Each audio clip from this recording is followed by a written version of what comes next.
Akhandamandalakaram vyaptam yena characharam tatpadam darsidam yena tasmai Shri Gurave Namaha Ajnanatimidandasya jnananjanam shalakaya Chakshurumidam yena tasmai Shri Gurave Namaha Gurur Brahma, Gurur Vishnu, Gurur Devo Maheshwara Gurur Sakshat Parabrahma Tasmai Shri Gurave Namaha.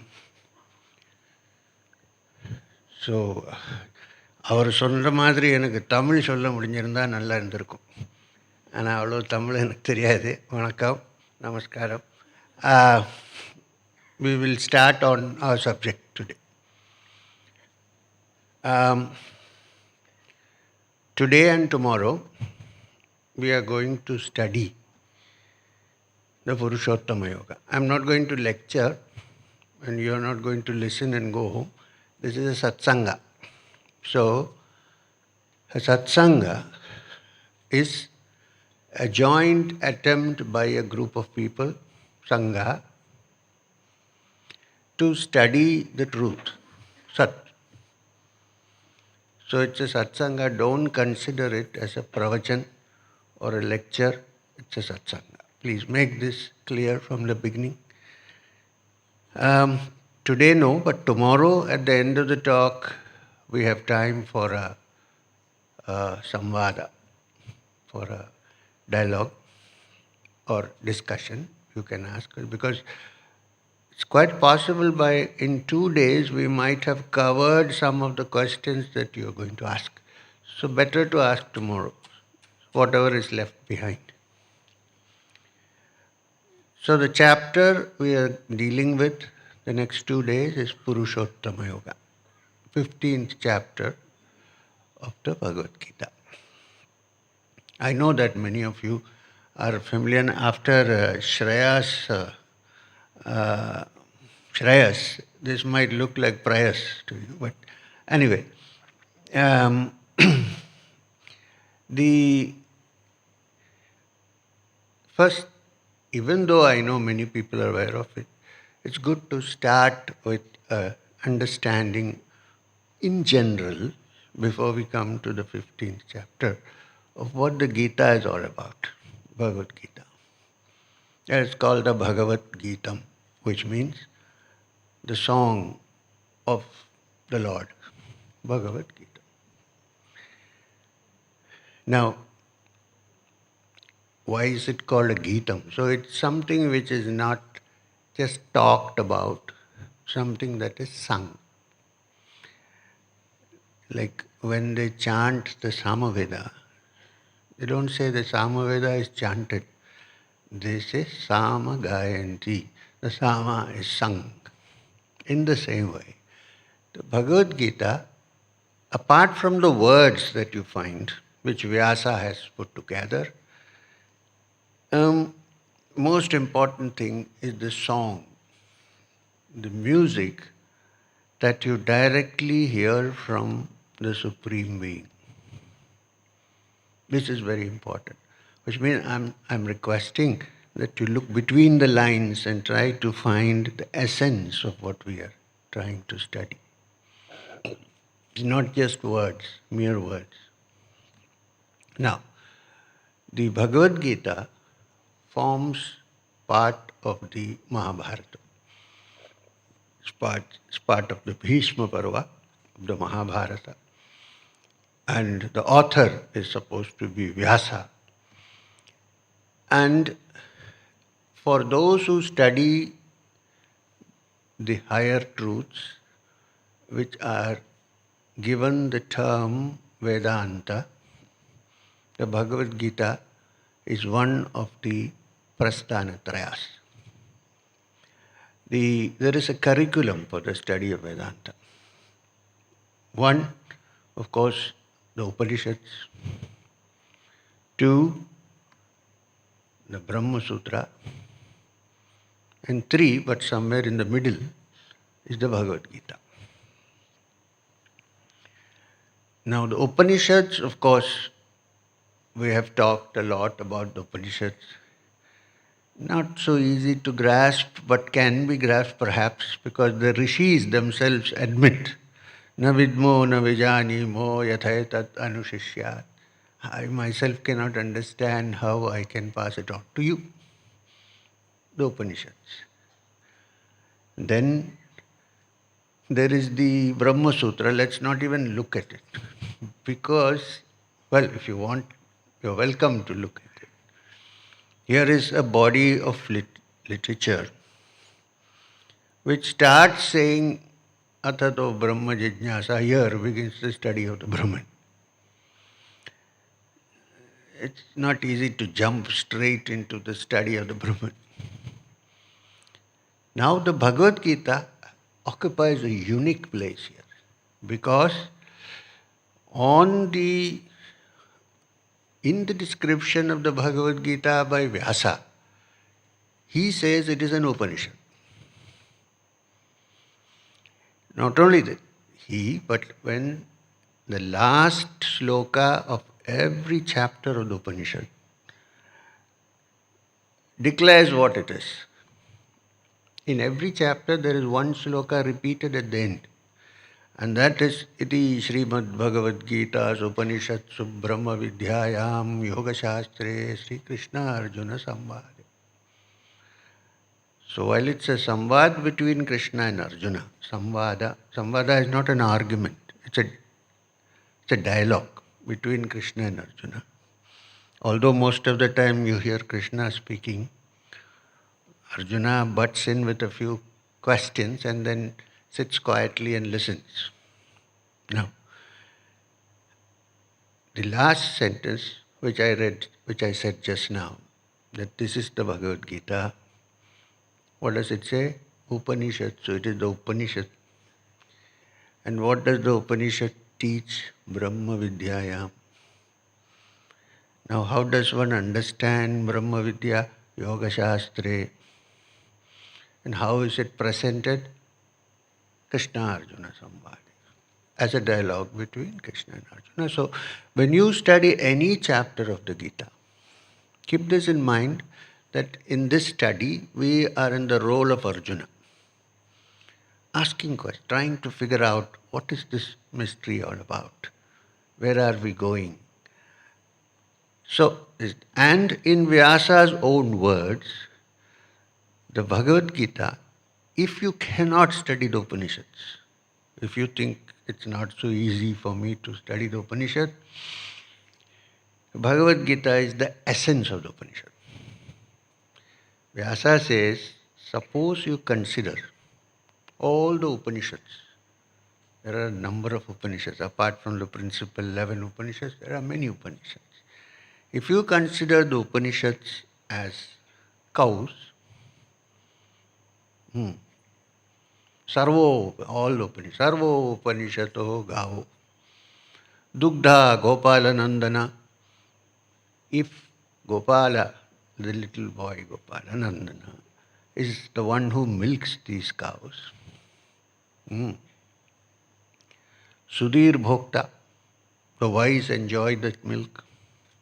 And who is Arjuna?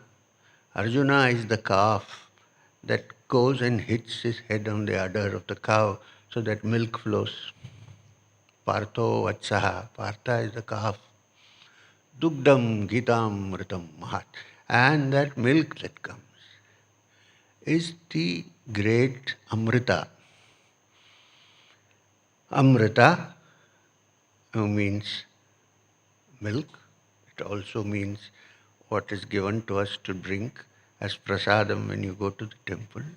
The root meaning of the word Amrita is Amrita. Amrita, which means deathlessness. Mrityu is death, Amrita is deathlessness.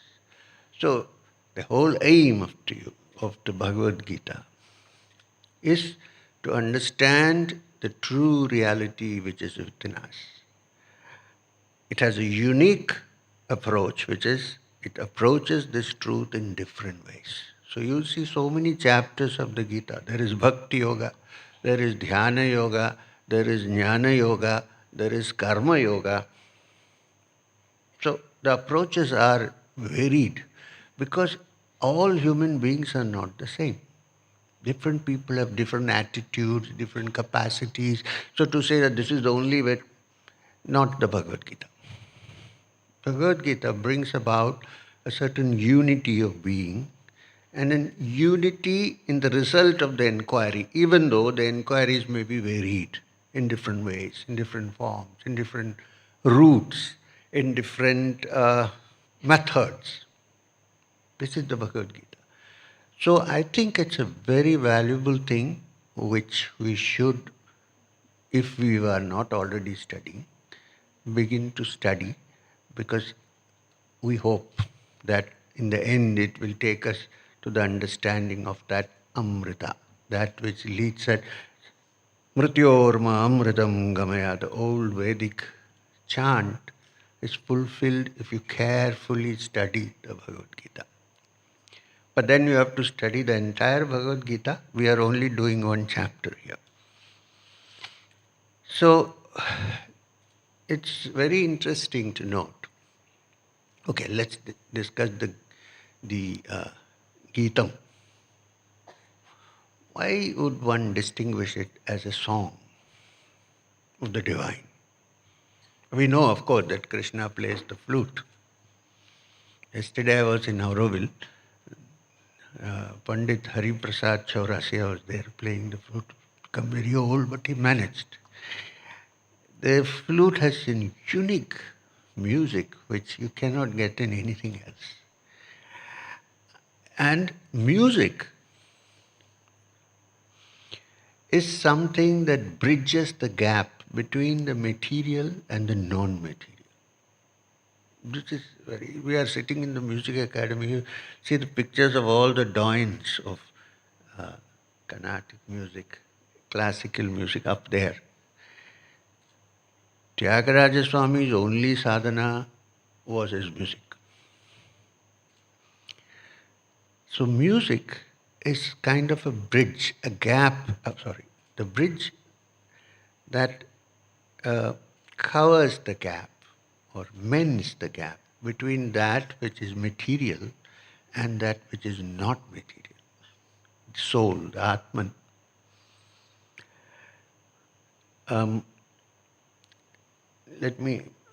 We are going to do the 12th chapter, 15th chapter, don't worry. We need to give a little bit of background before. When a Hindustani musician or any classical musician comes and sits down first, there is a lot of alap. So only when the mind is then in that alap that the next step can be given. Then the swarasthanas will come, one by one. The same way, we need this alap before we prepare. Some people get bored, they say, what is this? That has many things in it. So,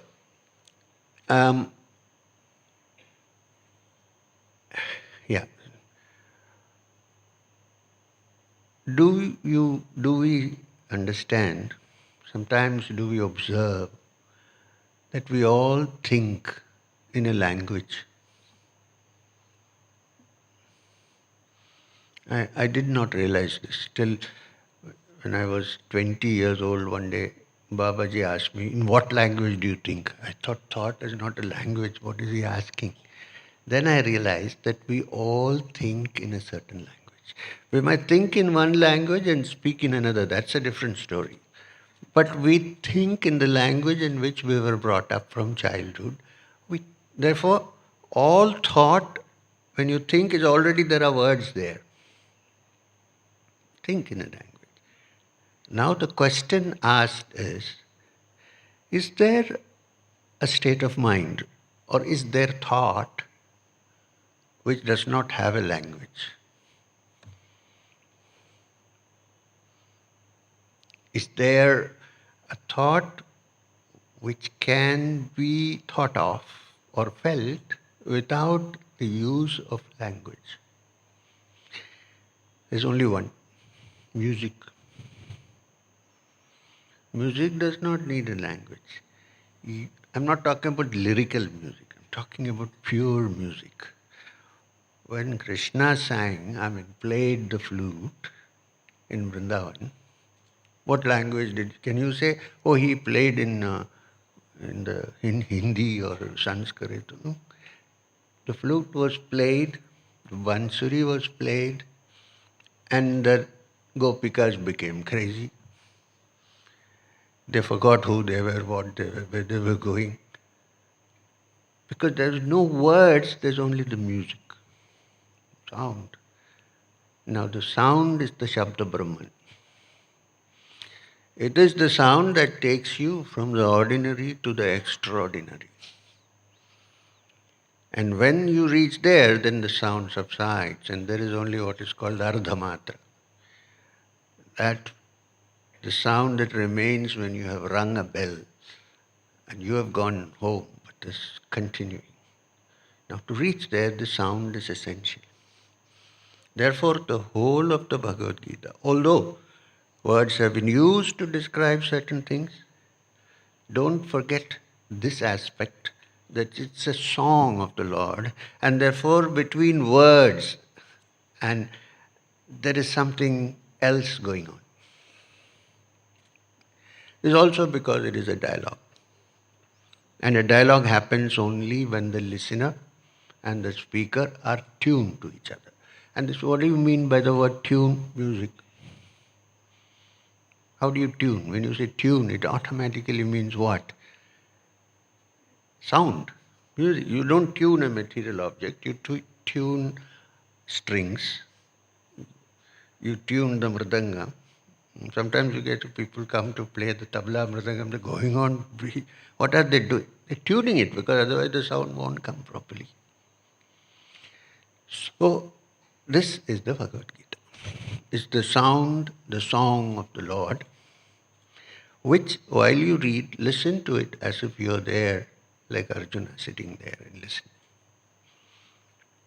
Now we come to another aspect. 18 chapters. We're doing one here. 18 chapters. What is the first chapter of the Bhagavad Gita? I'm sure I won't get upset. Tell me. Arjuna Vishada Yoga. Yoga of Arjuna's Vishada. The Yoga of Arjuna's sorrow. The Yoga of Arjuna's indecision. The Yoga of Arjuna's almost failure. How many of us can say that at some point in our life we have not been like Arjuna? Maybe now, maybe before, maybe may happen later. Uncertainty, fear, we don't know what to do next. This is the position Arjuna is in the first chapter. So Arjuna Vishada Yoga. And Vishada, translated as sorrow, also has another meaning. When everything is going fine, hunky-dory, as they say in the US, nobody is bothered about Bhagavan. It's when some sorrow strikes and there is a problem that we usually call on. You please help me. Not like the great bhaktas who welcome sorrow. That's a different story. But most of us think of something beyond, think of help only when there is a problem, when there is a sorrow, we ask for help. So it's very much in order that the first chapter is called Arjuna Vishada Yoga. We are all Arjunas in that sense, waiting to be free of our fear, waiting to be free of our doubts, waiting to be free of our problems, the insecurity that is always there with us. One doesn't have to elaborate insecurity. We are all insecure in some way or the other. Now the Gita, the song of the Lord, is that which through this beautiful music takes us away from the sorrow, takes us to higher realms, makes us understand the truth which is in our hearts. This we must have as a basis before we start the Bhagavad Gita. Now, all the music that we know of in India comes from the Samaveda. And it's so important, sound and music. Not the sound of music, sound and music. That Krishna, when he declares his glories in the 10th chapter of the Gita, declares among the Vedas, I am the Sama Veda. He didn't say Rigveda. Not that Rigveda is less important. The great Gayatri mantra comes from the Rigveda. But Krishna says among the Vedas, I am the Sama Veda. Why? Because it's only a heart which can open to music, can open to feelings and emotions that can understand the message of the Gita. And if Bhagavan wants to play the flute, you can't play music with a solid rod. You need a hollow. We yogis think that there is a hollow flute starting from the Sahasrara and going to the Muladhara, which has exactly 7 holes, and through which the beautiful music of the Lord is played, provided the flute is clean. But there is no muck sitting inside, then no music will come out. So, okay, having said this, I am now going to begin the 15th chapter. Now, Shreya sang some of the first verses of the Purushottama Yoga. Where is it going now? Chapter 6.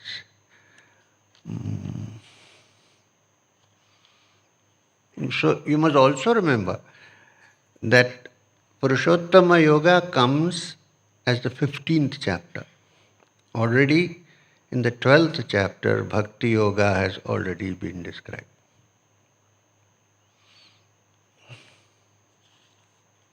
So, Om Shri Paramatmane Namaha Atha Panchadashodhyaya 15th chapter. Now, like most chapters, except a few, it begins with Sri Bhagavan Vacha. And this is a very interesting chapter. It talks of something which is not seen in this physical world. But it also talks about a tree. Ex note. It talks about a tree. The first sloka is Urdhvamulam mathashakam Ashwatham prahuravyayam Chandamsi yasya parnani yastam vedasa vedavit. Which means the Lord talks about the eternal Ashwatha tree. Now, Ashwatha has variously been translated as the people tree. The people tree, in fact, botanically it's called Ficus religiosa. Ficus tree connected with religion. When here religion means spiritual understanding. This Ashwatha tree that Krishna talks about in the 15th chapter, Purushottama Yoga. Now, the meaning of Purushottama is that supreme being who is beyond everything else. Purusha Uttama, the highest Purusha.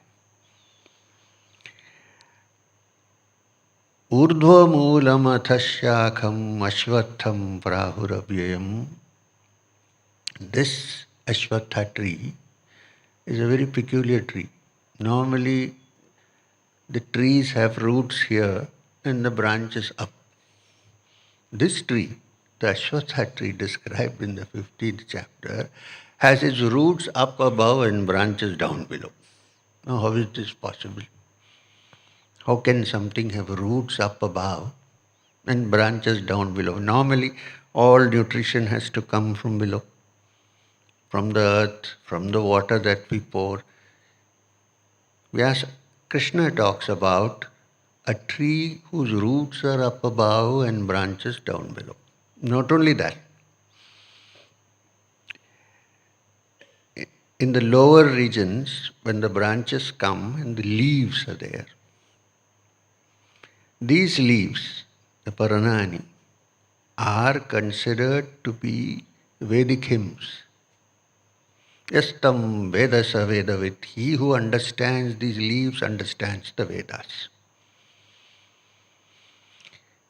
So what could this be? An eternal Ashwatha tree with its roots up and branches down below, whose leaves are the Vedas, whose leaves spread into this world, into the lower regions. Its leaves are the Vedic hymns. He who knows these understands the Vedas. Now let us look at this carefully.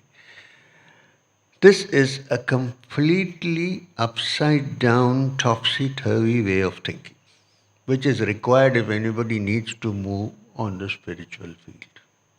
Normally, for us, the physical world is more important than anything that is above. When you say above, we usually refer to as a metaphor for something that is beyond. We always say, when we pray, we always say, "Oh God," and look up. Don't see anybody there, but we look up. Why? Because the divinity is supposed to be above, and then we invoke him down below. This is the earth. Now, what could be the reason why this description is given? Any guess? Because we actually in this world cannot find a tree with its roots up and branches below. Which means this whole entire universe has its origin from something higher. The highest, when it manifests as the grosser, then it becomes the world. That which is higher cannot be seen by our five senses. That which is a manifestation in the lower world, which is the branches and the leaves, these are the only things that we can see with our five senses. We cannot see anything else with our five senses. The root from which it has come is invisible to our five senses. I will come to another understanding a little later. There is also a beautiful Upanishad, one of the principal Upanishads, called the Kena Upanishad. This also comes from the Samaveda. Why am I referring to this? Because the Gita is a song and the Samaveda is sung. It is the essence of music. And the Samaveda, every Veda has an Upanishad attached, which is why it's Vedanta, because it's attached at the end of the Samhita portions. Samaveda has one Upanishad called the Kena Upanishad. Well, it is very abstract. It starts by asking the question, who you are. Kene sitam patasi prasitam manaha. This is how it begins. But after that, in the end, there's a beautiful story. I'm going to tell you, it is important for us to listen to this story to understand what this image is, what this metaphor is all about. The tree with its roots up and branches down below. In this story, the great Supreme Brahman wants to try out the gods. Because the gods, having great power, have become filled with ego. Ego is the big problem. That is the main problem for all of us actually. They have got the gods like Indra, Vayu, Agni. They've got so much power that their brains, the heads are become very heavy with power. So the Supreme Brahman decides, let me try these guys out. So he appears as an yaksha. Nobody knows what an yaksha is. Nobody knows what form it has. The Upanishad only says that the Supreme Being appears as an yaksha. Now, among the gods, so many Vedic rituals have taken place for ages, and the first deity that you usually worship is Agni. So Agni is a powerful knower of all the Vedas, Jata Vedas. So Agni says, there's some being out there, Yaksha. Let me go and find out who he is. So he comes. He's about to ask the Yaksha, who are you? When the Yaksha in turn asks him first, who are you? And even when you have a problem when you're driving a car and somebody is blocking the way, actually we roll down the window, who do you think you are? Who you are is a big question. So he asks him, who are you? So Agni says, I am Jata Vedas. I have the entire knowledge of the Vedas. What can you do? I can burn down this whole earth. One spark is enough. The whole world is destroyed. Okay. Yes. So the Yaksha plucks a blade of grass, trina, and holds it before him and says, burn this. Agni tries all the tricks of his trade to burn it. The person who just said, I can burn down the world, can't burn the blade of grass that is held before him. He's confused. He comes back and he tells the gods, his friends, I don't know who this Yaksha is. I couldn't burn that little blade of grass which he held before me. So Vayu says, oh, is that the case? I'll go. So Vayu goes and the Yaksha asks him, who are you? Vayu says, I am Vayu, the most powerful. I am the cyclone. I am the hurricane. I can blow everything away from the face of the earth. So Yaksha says, okay. The same blade is still there which was given to Agni. It's not burnt. This is blow this. Huffs and puffs and does all the tricks of his trade. Can't blow the trina. Can't blow the... He comes back confused again and says, I don't know who this Yaksha is. It's unprecedented. I can blow the world away, but this grass is not being blown. So Indra is supposed to be the lord of the chief of all gods. And Indra is also the lord of the Indriyas, or five senses. This is why I started this story. So Indra is the lord of the five senses. Indra is always enjoying. Ramba and Menaka are dancing in his palace. Indra is the lord that defines all our sensory experiences, the five Indriyas. He goes. Now, the Upanishad says, when Indra reaches there, he can't see the Yaksha. Others saw the Yaksha at least and had a dialogue. But when Indra went there, the Yaksha, he says, I can't see anything, and he comes back. The Upanishad says, then suddenly there appears a beautiful lady who is the daughter of the Himalayas, Parvati. She sees these people standing confused. So she says, don't be foolish. That Yaksha who you met just now and who the Indriyas could not see, because the five senses cannot touch this. It is beyond the five senses.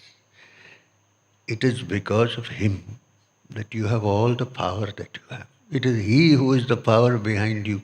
How can you challenge the energy and the source because of which you have the energy? Then they understand, oh, that is the Brahman. In the same way, here, The root from which this entire visible universe has come, which can be felt by our five senses and comprehended by the mind through the data provided by the senses. This world comes from a root which the five senses cannot touch, which cannot understand, which can speculate maybe, but cannot touch. Especially the five senses. That is the root from which this visible universe has come to us. But we know only the visible universe. So, how do we find the invisible roots from which this entire universe has come? Can we touch something which we cannot grasp? So we have to start with what is before us. And what is before us? The leaves and the branches which we can see, which is the human life, nature, rules of behavior, discipline. When you understand this properly, then you begin to understand that the root from which this has come cannot be grasped by the five senses. So how can we know it at all when all the five senses are completely quiet? When the mind is in its quietest state, free of all distractions, a mind whose vrittis have all vanished, which remains like a mirror which is polished, in that is reflected the root from which this whole universe has come. Purushottama. So this is the description of this tree of life, which has its roots above and branches below. Now, we yogis also have another understanding about this. There was a great yogi called Shyamacharan Lahiri in Bengal. He lived in Banaras most of the time. He has written a special translation of the Bhagavad Gita, in which he deals with the 15th chapter. Also, the great yogi Jnaneshwar, whose samadhi is in Alandi, wrote the Jnaneshwari. Now, the Jnaneshwari is nothing but a commentary on the Bhagavad Gita. In that also, when you go home, read the 15th chapter. If you get the other book, which is rare, you can also look at that. Why I am saying this? From our understanding. Now look at this, it is very practical. This is this human being, right? I hope I am a human being. I am sitting here. We are all, say, we have two hands, we have eyes, we have everything, all the five senses. And we are tangible. We speak with each other, we communicate. But what is the root from where this whole thing is controlled? Is it under the feet or is it above? Does the essence, the Lord that controls this whole system, does he sit on the toes or are our functions controlled by the brain? Let's forget spirituality. Okay. Where does the command come to act?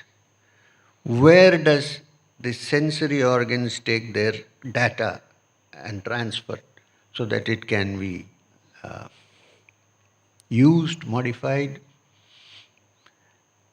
worked into a blueprint? Which is the center? Here. This is the mula.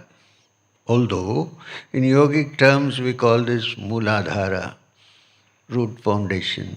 The real muladhara is here, sahasrara. It is from here that this whole tree of life functions. Without this it cannot function. Emotions, thoughts, reactions, everything comes from here. And the branches are the nerves that descend from this into the rest of the body. Now, you cannot straight away understand what is here. You will have to start understanding through what you experience through your sense organs and slowly proceed to the essence. This is the other meaning of Urdhvamulam Athashakam. The roots are up above and the branches are down below. So, very beautifully, Krishna starts by describing this, saying, Urdhvamulam Athashakam Ashvattham Prahuravyayam Chandamsi Yasya Varnani Yastam Vedasa Vedavit. He who understands this system of connection with the Supreme Being understands the Supreme Being. How? Through the understanding the Vedas. The second sloka.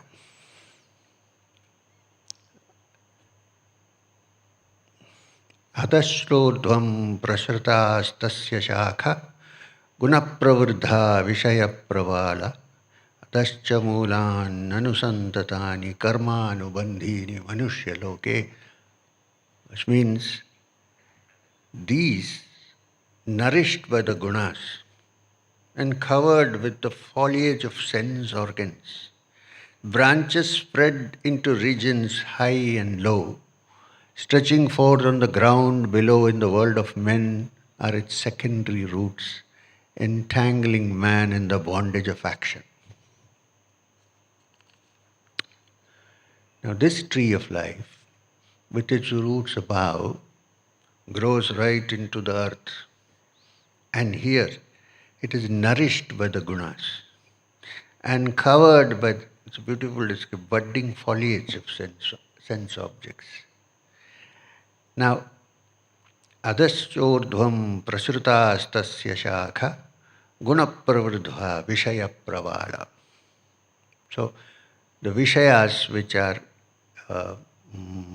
experienced by the senses and the gunas which cover it. So what are the gunas? We need to look into this. What do you mean by gunas? Now the word gunas, although it's used in Vedanta and various other darsanas, they are originally derived from Sankhya of Kapila. Now guna, normally we say it's guna. Gunam, we say like that. The gunas means the characteristic which are presented to us. But actually, from the point of view of Sankhya, gunas are divided into three. Every human being has these gunas in different combinations. Some less, some more. And the gunas are sattva, rajas and tama. Three gunas. Sattva guna, rajo guna, tamo guna. What are these gunas? These are attributes. Which means, let's start with tamo guna, this way. Because we have to study the foliage and then go to the roots, which is sattva and above. So, the foliage, the leaves which you study, start with tamo guna. And what is tamo guna? All the negative attitudes of life, all the attributes which we consider not positive are all part of tamoguna. Laziness, inaction, causing injury to others, thinking evil about others, feeling lazy and not wanting to do any work, which sometimes some people think is sattva-guna. Sometimes you get, it's surprising that young people sometimes come and say, we want to stop all work. Why? Because it's no use. We will attain, I said, have you attained samadhi? No, but we will come to Madanapalli. And I said, do what? Don't mistake laziness for sattva-guna. These are two things. Anyway, so tamoguna is inertia, darkness, no movement, foolishness, causing injury to others. Do you know that there are some people really who cannot sleep peacefully unless they have thought bad about somebody, once at least? Otherwise you can't sleep. You know, all gossip is usually around that only. Oh, you know that they look happy, but actually they are not. You know that happened. Daughter-in-law ran away and so on. So why? Because you can't sleep unless you say something like this. This is tamoguna. Then what is rajoguna? You cannot suddenly jump from tamoguna to sattoguna. To shake one up from tamoguna, you need activity. This is where karma yoga comes in, where activity is rajoguna, rajas. There are two types of rajas. Rajas can be employed in negative ways, then it is closer to tamoguna. Rajas, when applied to doing good and rising above your station into higher things, then it becomes alienated more to sattva. So, from the point of view of a person who wants to find the truth, now the whole function of the Bhagavad Gita is that Brahma Vidya.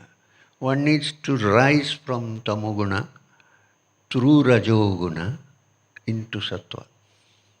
Otherwise, what happens?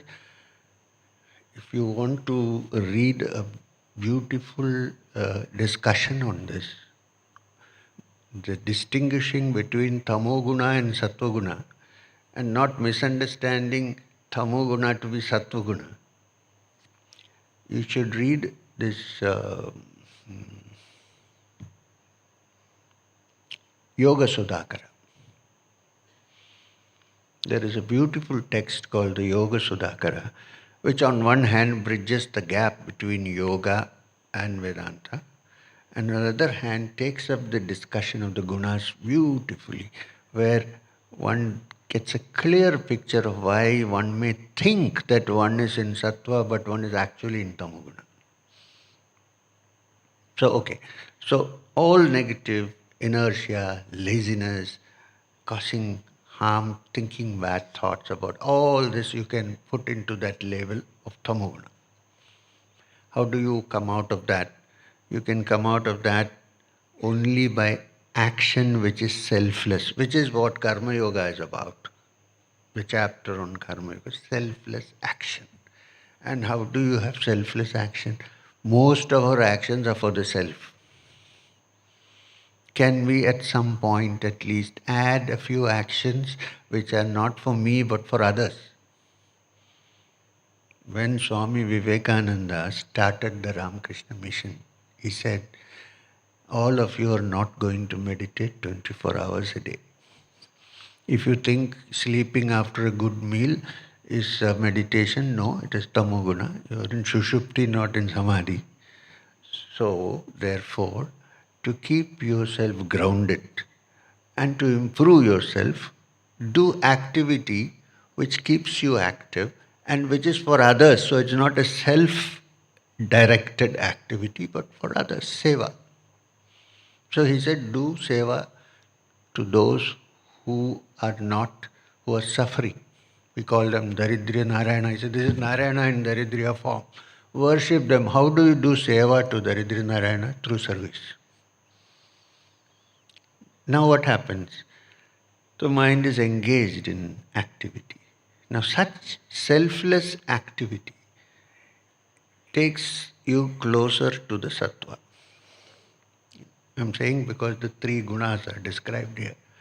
Now then, what is sattva guna? Sattva guna is when the mind is settled, when the mind is quiet and calm, no matter what activity you're involved in. When the mind cannot think of evil about anybody. When the mind can recognize only the divinity in all human beings. Why all human beings? All living beings. Now, when this happens, then you have turned from tamoguna to sattva. The Gita here says, the second sloka says, this lower part of the tree of life is nourished by the gunas and covered with the foliage of sense objects. It is the objects of the senses that attract us and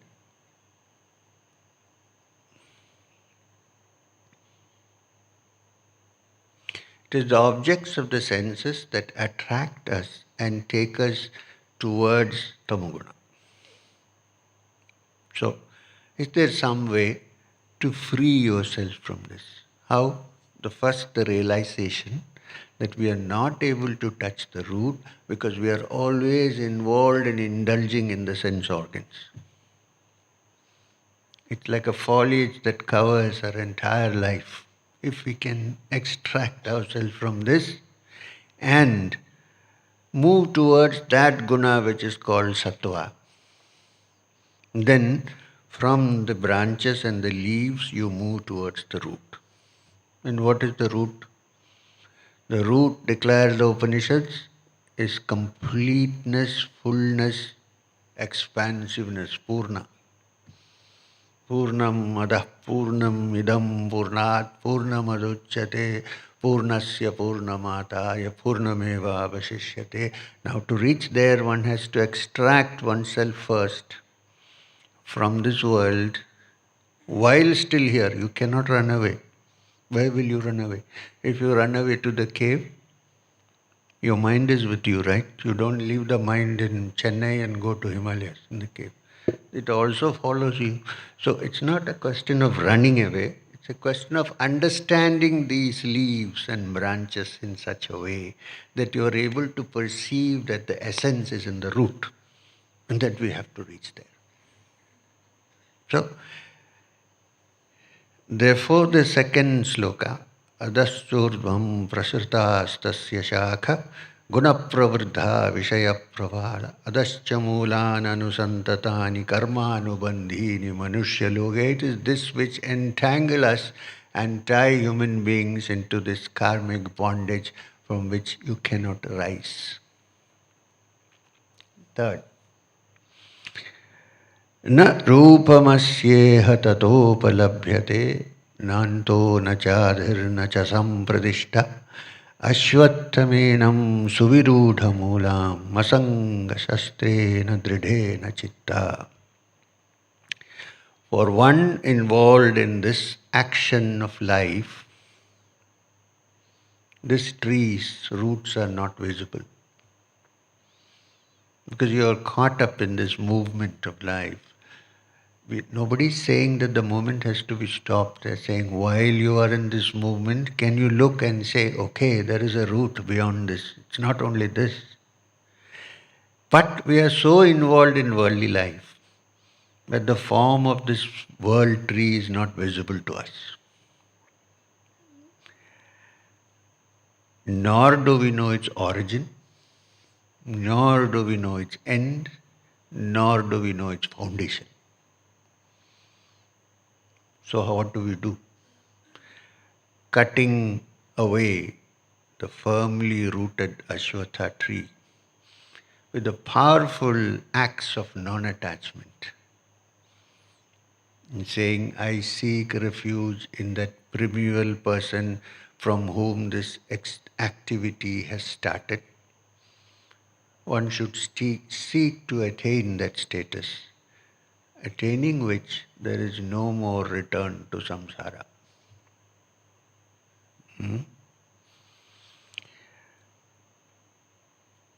Now, samsara, all that we see in life, we can put it to one word, samsara, which means attraction to the world, the joys we have, the pains that we suffer, the movement of our life, at one moment nice, another moment bad, body, illness for the body, illness of the mind, depriving of the mind from satisfaction. You put all these together, this is called samsara.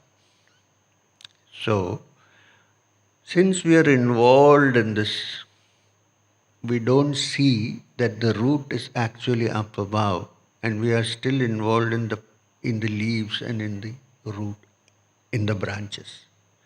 If we can realize our source is the root, and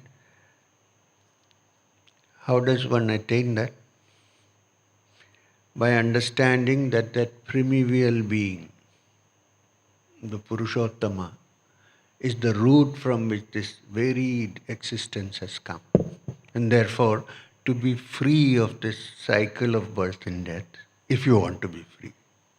Some people say we don't want to be free of life and death. That's a different question. In fact, in one satsang, a lady said, why do I want to not come back? I want to come back. So I said, then it's okay. You can come back. Thank you very much. So, suppose I see that life is fraught with danger. I'm not happy with my life. Whatever I gain, there is still something missing. There is pain always at one turning point somewhere. I find some joy, and just behind the pillar stands some pain.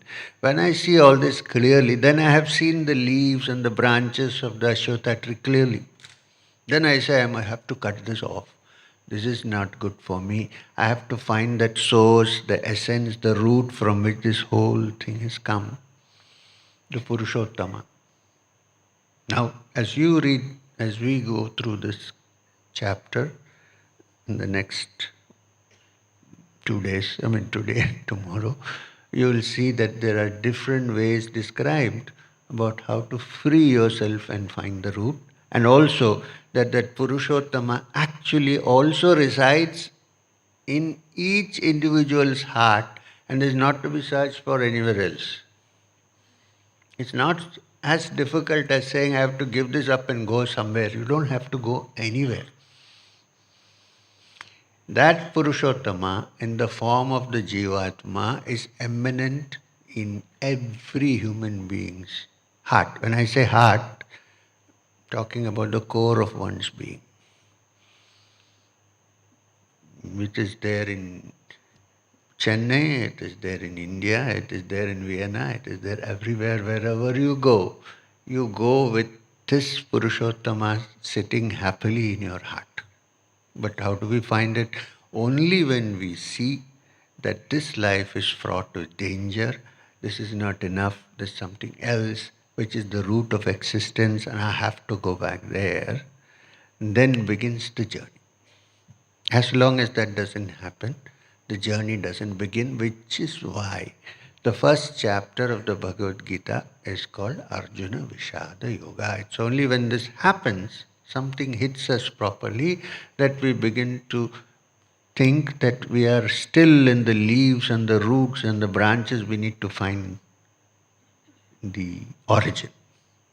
And when the origin is found, then you realize that the Purushottama, the Supreme Being, while conducting the affairs of the world and remaining untouched by all that is happening, also resides in our heart as the Jivatma. And this is understood, we have touched the root. The whole process of sadhana and spiritual life is to find this root which is up above. Up above is also a metaphor, which means it cannot be touched by sorrow. It's above all sorrow. It's Paramananda. In fact, one of the descriptions of Purushottama is Satchidananda. Satchidananda Parabrahma means that which is the reality, which is the truth, and which is pure consciousness. Isn't it a wonderful thing that we all, in essence, are that? The message, the call of the Vedas, Amritasya Putraha, O sons of, daughters and sons of immortality, is the clarion call to find the root of the Ashwatha tree.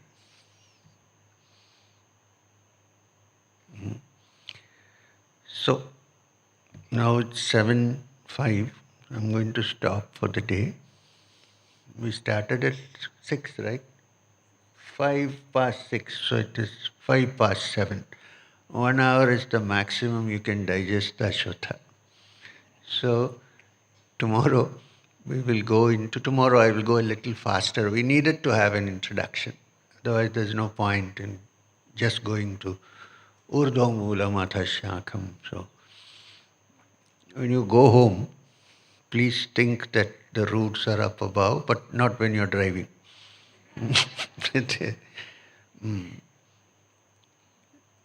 So, questions we can have tomorrow after we finish the chapter. Thank you. Namaskar.